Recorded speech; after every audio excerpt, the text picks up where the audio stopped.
Hi friends, అందరికీ నమస్తే. ఈరోజు సగ్గుబియ్యంతో మంచి స్వీట్ చూపిస్తున్నాను. ఇంటికి సడన్గా గెస్ట్ వస్తే ఏం చేయాలో అర్థం కాక ఇలా సగ్గుబియ్యంతోనే స్వీట్ చేసి పెట్టండి. కడుపు నిండా కమ్మగా తింటారు. ముందుగా సగ్గుబియ్యాన్ని నానబెట్టుకోవాలండి 10 నిమిషాల పాటు. ఇలా ఒక్కసారి వాటర్ పోసి ఇలా మెల్లగా క్లీన్ చేసి పెట్టుకోవాలండి. ఇలా మెల్లగా కలపాలండి, బాగా గట్టిగా కలపకూడదు. ఇలా నీట్గా కడుక్కొని వాటర్ అన్నీ పారపోయాలి. ఇప్పుడు పారపోసి వేరే ఫ్రెష్ వాటర్ పోసుకోవాలి. ఇలా పోసి ఒక 10 నిమిషాల పాటు నాననిద్దాం. మూత పెట్టి పక్కకు పెట్టుకుందాం. చూడండి ఫ్రెండ్స్, 10 నిమిషాల తర్వాత చక్కగా మెత్తగా నానినాయి సగ్గుబియ్యం. చూడండి ఈ విధంగా. ఇప్పుడు ఇది పక్కకు పెట్టుకుందాం మూత పెట్టి. ఇప్పుడు స్టవ్ ఆన్ చేసుకొని ఒక గిన్నె పెట్టి 2 కప్పుల వాటర్ పోసుకోవాలి. ఇలా వాటర్ పోసి మరిగించుకోవాలి. ఇలా మరిగినప్పుడు మనం నానబెట్టుకున్న సగ్గుబియ్యం వేసుకోవాలి.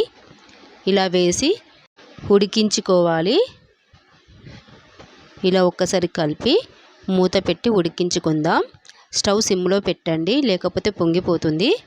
ఇప్పుడు ఒక మిక్సీ జార్ తీసుకొని ఒక 5-6 కాజు, ఒక 5-6 బాదం, 1 స్పూన్ కొబ్బరి పొడి వేసుకుంటున్నాను. ఎండు కొబ్బరి వేసుకుంటున్నాను. 2-3 ఇలాచీలు వేసుకోవాలి. రుచికి సరిపడా షుగర్ వేసుకోవాలి. ఇలా వేసుకొని చక్కగా మిక్సీ పట్టుకోవాలి మెత్తగా.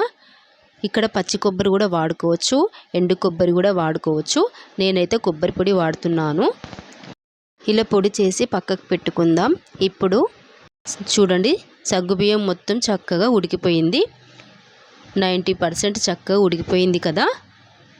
ఈ స్వీట్ అయితే చాలా బాగుంటుంది. తప్పకుండా ట్రై చేయండి, ఎలా ఉందో చెప్పండి. ఇలా సగ్గుబియ్యం ఉడికిన తర్వాత ఇప్పుడు 2 కప్పుల పాలు పోసుకోవాలండి. చూడండి, ఇవి కాచి చల్లారిన పాలే ఫ్రెండ్స్. ఇలా పోసి ఇలా చక్కగా కలుపుకోవాలి. 2 నిమిషాల పాటు స్టవ్ సిమ్లో పెట్టి ఉడికించుకోవాలి. తర్వాత మిక్సీ పట్టుకున్న ఈ పౌడర్ మొత్తం వేసుకొని కలుపుకోవాలి. చాలా ఈజీగా కేవలం 10 నిమిషాల్లో చేసేస్తారు. ఈ స్వీట్ అయితే టేస్ట్ కూడా చాలా బాగుంటుంది. ఈ వీడియో ఫస్ట్ టైం చూసే వాళ్ళైతే లైక్ చేయండి ఫ్రెండ్స్, సబ్స్క్రైబ్ చేసుకోండి, మన ఛానల్ని ఫాలో అవ్వండి. ఈజీగా చేసుకునే కుకింగ్ వీడియోస్ ఉన్నాయండి, స్వీట్స్ ఉన్నాయి, కర్రీస్ ఉన్నాయి. చూడండి ఫ్రెండ్స్, సగ్గుబియ్యం స్వీటు రెడీ అయిపోయింది. ఇప్పుడు ఇలాంటి చిన్న కప్పులో వేసుకోవాలి. ఇలా కప్స్లో వేసుకొని కాసేపు ఫ్రిడ్జ్లో పెట్టుకొని కూల్గా సర్వ్ చేస్తే చాలా బాగుంటుంది, చాలా టేస్టీగా ఉంటుంది. పైనుంచి కిస్మిస్, గాజు ఇలా వేసిస్తే కడుపు నిండా కమ్మగా తింటారండి. తప్పకుండా ట్రై చేయండి, ఎలా ఉందో చెప్పండి ఫ్రెండ్స్. ప్లీజ్ లైక్, సబ్స్క్రైబ్ చేయండి, మన ఛానల్ని ఫాలో అవ్వండి.